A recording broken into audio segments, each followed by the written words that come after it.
मित्रों नमस्कार, मैं प्रदीप झा और आप देख रहे हैं पॉलिटिकल आइडिया। पॉलिटिकल आइडिया के आज के इस अंक में आप सभी दर्शकों का बहुत बहुत स्वागत है। मित्रों आज हम बात करेंगे बिहार की राजनीति में कन्हैया कुमार की भूमिका का, और साथ ही कन्हैया कुमार की राजनीति, बिहार की राजनीति में सक्रिय होने से जो राजनीति में जो प्रभाव पड़ने वाला है उसकी चर्चा करेंगे, उसका विश्लेषण करेंगे।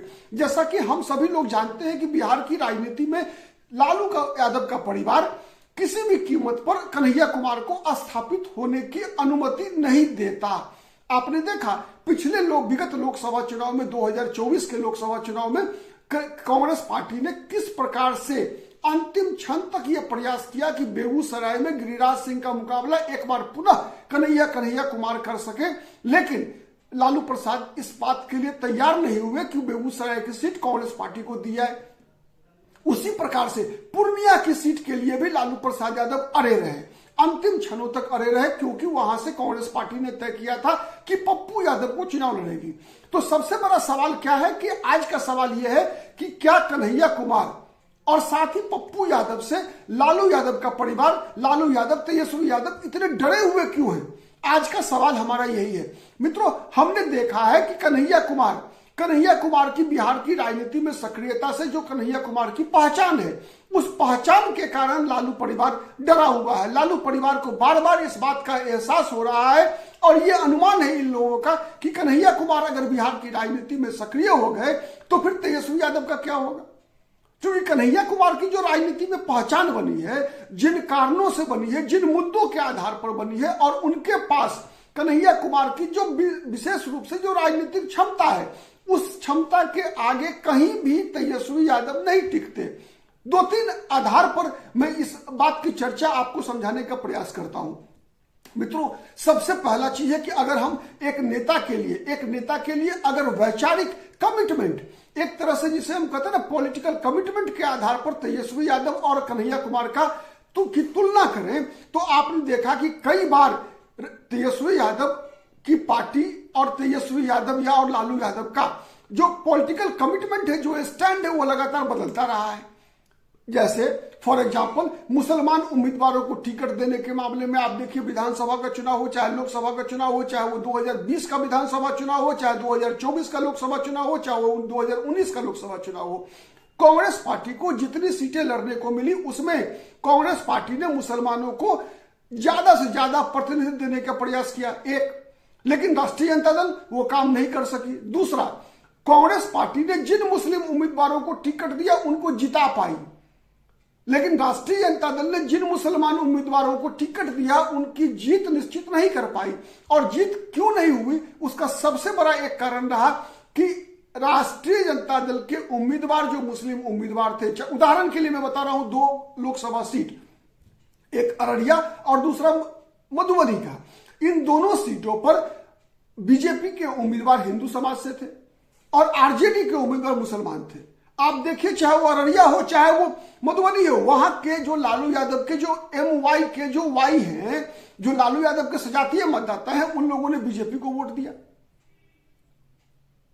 सिवान मुस्लिम समाज के सबसे बड़े नेता शहाबुद्दीन के परिवार का उम्मीदवार हिना साहब, उनकी मरहूम शहाबुद्दीन की पत्नी लड़ रही थी, वहां पर यादव समाज के लोग शहाबुद्दीन और शहाबुद्दीन के परिवार को वोट नहीं देते। तो ये जो कारण, लेकिन कांग्रेस के उम्मीदवारों के साथ ऐसा नहीं होता।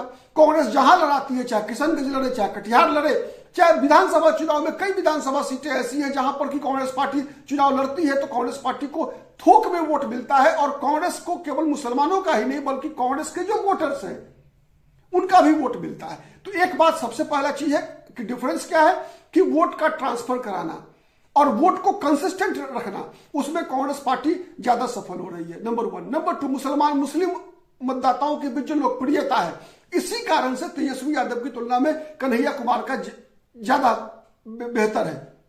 दूसरा, अगर एक नेता के लिए एक अच्छा वक्ता होना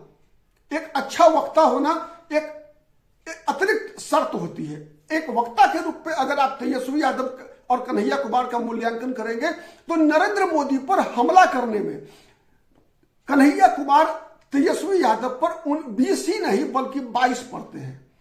जिन तर्कों और तथ्यों के साथ कन्हैया कुमार अपनी बात जनता तक पहुंचाने में सफल होते हैं, वो तथ्य और तर्क तेजस्वी यादव के पास नहीं होता। तेजस्वी यादव एक तरह से आप कह सकते हैं कि एक वैचारिक कुछ उनके तथ्य जो है उनके भाषण में नहीं होता, लेकिन कन्हैया कुमार उदाहरण देकर point two point Narendra Modi का जवाब देते हैं। ठीक है, तो इस आधार पर भी आप देखेंगे तो तेजस्वी यादव की तुलना में कन्हैया कुमार की लोकप्रियता अधिक होती है। तीसरा वोट बैंक है दलितों का। ऐसे दलित वोटर्स जो कि ये मानते हैं कि भारतीय जनता पार्टी हिंदुत्ववादी पार्टी है, भारतीय जनता पार्टी मनुवादी पार्टी है, भारतीय जनता पार्टी ब्राह्मणवादी पार्टी है, ऐसे दलित मतदाताओं के बीच तेजस्वी यादव की तुलना में कन्हैया कुमार अधिक लोकप्रिय है। उसके कई कारण है। उसका सबसे बड़ा कारण क्या है कि जो दलित मतदाता कन्हैया कुमार के आगे आने पर वोट दे सकते हैं, कन्हैया कुमार के नाम पर वोट दे सकते हैं और देते भी हैं, वही दलित मतदाता तेजस्वी यादव के नाम पर वोट नहीं देते। क्यों नहीं देते? इसलिए कि आप अलग अलग विधानसभा और लोकसभा क्षेत्रों में देखेंगे कि क्या कि तेजस्वी यादव के जो वाई वोटर्स हैं उनसे कहीं ना कहीं उनके खिलाफ जो अन्य जातियां हैं, चाहे वो अति पिछड़ी जातियां हो, चाहे वो दलित हो, चाहे महादलित हो, वो डरते हैं और इस डर से यादव के खिलाफ, आरजेडी के खिलाफ गोलबंदी हो जाती है और उसका नुकसान कांग्रेस पार्टी के भी कई मुस्लिम उम्मीदवार को भुगतना पड़ता है।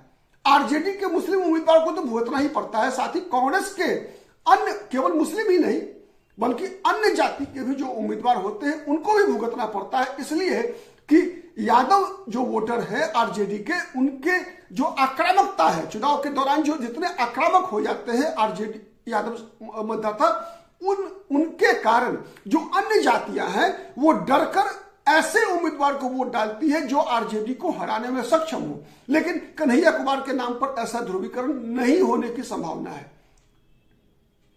तो ये तीसरा फैक्टर है। चौथा फैक्टर क्या है कि जो आप कह सकते हैं जो एंटी आप या प्रो कम्युनिस्ट वोटर्स कह लीजिए आप, जिसे हम सेकुलर वोटर भी कहते हैं, जिसे जो लोग अपने आप को गंगा जमुनी सभ्यता, ठीक है, संस्कृति के वाहक मानने वाले वोटर्स हैं, जो भारतीय जनता पार्टी को सांप्रदायिक मानने वाले मतदाता हैं, ऐसे मतदाताओं का भी जो फर्स्ट चॉइस है वो कन्हैया कुमार है।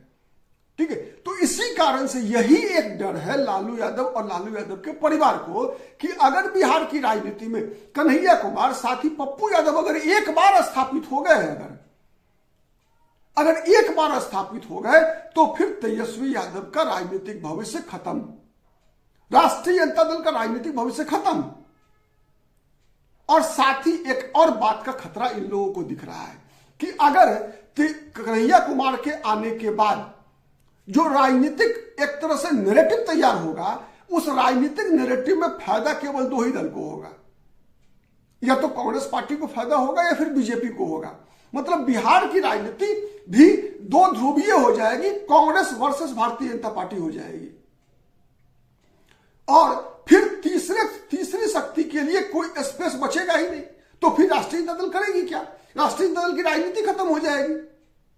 तो ये जो चिंता है राजद प्रमुख का, लालू प्रसाद यादव का, तेजस्वी यादव का, यही चिंता इन लोगों को किसी भी कीमत पर कन्हैया कुमार और पप्पू यादव का विरोध करने के लिए मजबूर कर रहा है।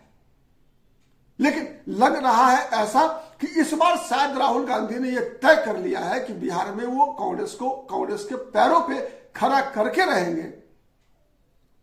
और इसीलिए हम देख रहे हैं कि अभी जो विधानसभा का सत्र चल रहा है, उस विधानसभा के सत्र में भी तेजस्वी यादव बहुत ज्यादा आक्रामक होने का प्रयास कर रहे हैं। और जितना ज्यादा तेजस्वी यादव आक्रामक हो रहे हैं, उतना ज्यादा फायदा जो है किसको हो रहा है? एनडीए को हो रहा है। तो यह भी एक मुद्दा है कि अगर कन्हैया कुमार की आक्रामकता से, तेजस्वी यादव की आक्रामक होने से फायदा किसको होता है? एनडीए को होता है। नीतीश कुमार चले जाते हैं तेजस्वी यादव के माता पिता के शासनकाल में, लेकिन कन्हैया कुमार अगर तेजस्वी यादव के बदले बीजेपी और एनडीए के खिलाफ नेतृत्व करते हैं बिहार में अगर, तो फिर बीजेपी और जदयू के लिए कन्हैया कुमार का विरोध करना मुश्किल होगा।